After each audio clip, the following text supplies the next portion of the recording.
All right, welcome to our first episode of What You're Grilling and Drinking. Today, we're going to be cooking this beautiful 45-day aged porterhouse roast. It's 5 pounds. We're going to be doing it on the rotisserie, reverse searing it on my Commando grill, and we'll see how it turns out. End it? Yeah. So you might be asking, how do you get the porterhouse on the rotisserie?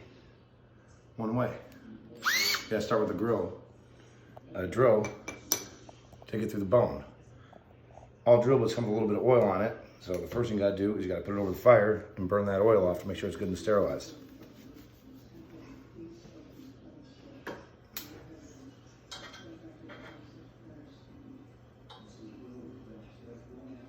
there we go, get that burnt up and get it drilled through and get it on the rotisserie. All right, here we go. We're gonna use a power tool on food. Anytime I think you use power tools when you're cooking, you're winning, right? So let's get this opened up. Oh, that was nice and easy. Open that up. Let's see if we can get the spit through here. Take a little jimmy jamming, but get it down. Oh, we might have to open her up just a little bit more.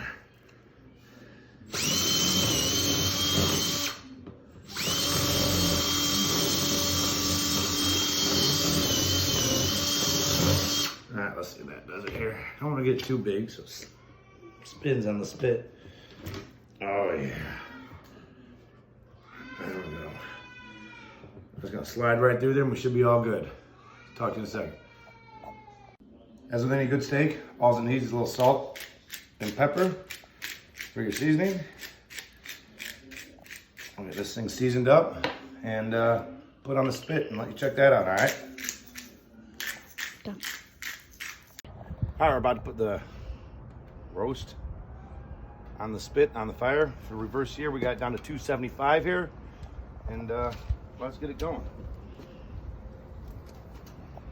All right, if I can hit the hole, you know, I think at my age, be able to do that by now. Be better off.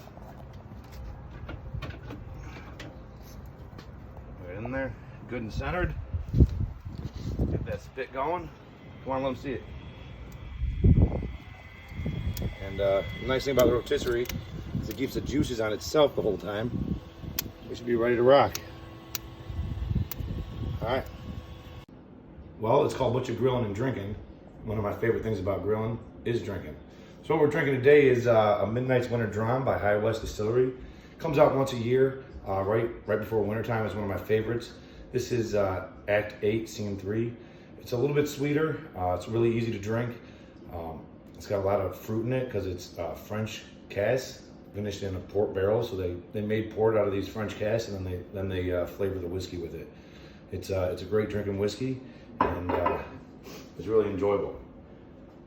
You know, everyone says a lot of things about drinking whiskey, and the thing about me when I drink whiskey, drink it how you like it. So I always like mine with a couple cubes of ice, pour it up, and let's get drinking while we're grilling.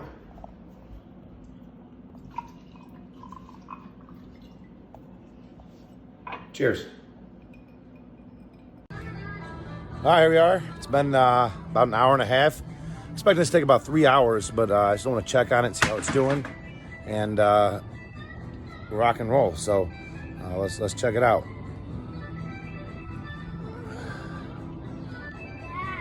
Grilling on is a Weber Summit. It's a Commando grill, which means it's insulated, similar to Big Green Eggs or Joe Commando. We're still rocking right around, that 270, 275 mark where we want to be. And there we go. Look at that, huh? So what I got down there is a diffuser plate to make sure it stays indirect because we don't want direct heat on doing the reverse sear. And the benefits of the rotisserie, as you can see, is those juices, instead of just dripping off, if it's sitting there, they continue to roll around it. And this accessory we got with it is spin on fire for the rotisserie, but to me, this is the best grill out there. All right, to go with our steak, I'm going to show you guys how to make a truffle butter to top it off. So I let the butter warm, get to room temperature. It took about an hour. I'm using an Amish butter. Of course, look at this. Beautiful black truffle. Everybody would always want to keep cheap. They're like, yeah. It smells so good. I'm not a big measure guy, so I just go by feel, but I'm about 2 tablespoons here. Right, like does it go, where's the milk, where's the sleep, like you have to get a water. Yeah. You want some champagne or you want this? What are you having? Look at the inside of that truffle. Champagne, I just had a little bit of it before.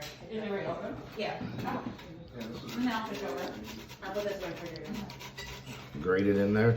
I know, baby. Make sure to get all the truffle down in there, right? For you to have a little. Good there, I cleaned the counter before. Get all that truffle in there. And of course, truffle loves salt and fat. So I got some Himalayan pink salt. Right in the beginning, they told me that I wasn't making enough because he wasn't gaining enough weight right away. But then he wasn't drinking it, so. Yeah. There we go. And I'm just gonna Is it get better? smash it all up together. And you'll see the final product before we put it on the steak. Good. All right, just got our roast going on there, right there on the temp. And to show it, it's 120. So what we're gonna do is we're gonna go ahead and put a quick sear on it, right? The challenge with the grill was getting a quick sear on it is I had everything going low.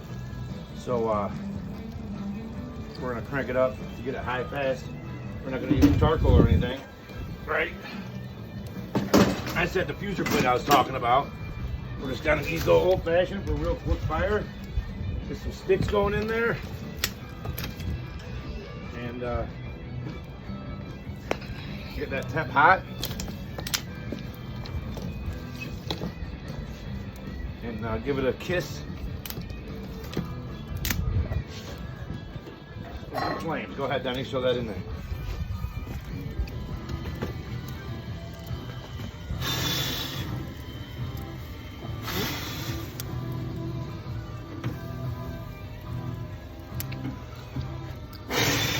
It's good.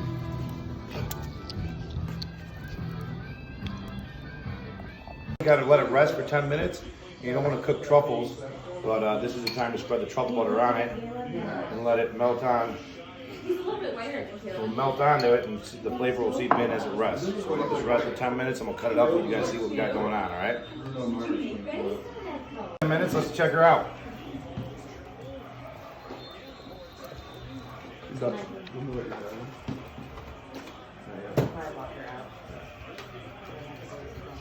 This is the present for them. This is the present for us. This is the present for us, no? Say that's perfect medium rare. Okay, all right.